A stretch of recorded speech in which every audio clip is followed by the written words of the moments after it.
Friends చూసారా, ఇదైతే రాగి పళ్ళు కదా, చూసారా ఇవైతే చాలా రెడ్ కలర్లో ఉన్నవన్నీ రాగి పళ్ళు. ఓకే, బాగానే ఉంది. ప్రజెంట్ దాని చెట్టు పక్కనే అనమాట. ప్రజెంట్ అయితే ఇది రాగి పళ్ళు. దాని చెట్టు పక్కనే అనేది ఒక రాగి పళ్ళ కనిపించే ఒక చెట్టు అయితే ఉంది. దానికి కూడా కాయలు ఉన్నాయి అనమాట. చూసారా, ఇవి కూడా అచ్చము వాటి కాయలాగే రెడ్గా ఉన్నాయి. చూసారా, చూడండి, ఇవి మనం తినకూడని పండు అనమాట. ఇది రాగి పళ్ళుకు దానికి డిఫరెంట్ ఏంటి అంటే దీని పళ్ళు సైజ్ అనేది చాలా చిన్నదిగా ఉంటుంది.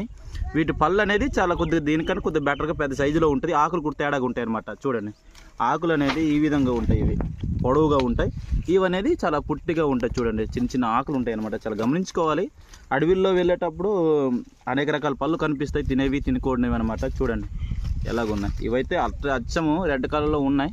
బట్ ఇదైతే తినకూడనిది. ఇదైతే రాగి పళ్ళు, ఇది తినొచ్చు. సరే, ఎప్పుడైనా అడవి గుండా ప్రయాణించేటప్పుడు జాగ్రత్తగా కొన్ని పళ్ళు ఏవి తినాలి ఏవి తినకూడదు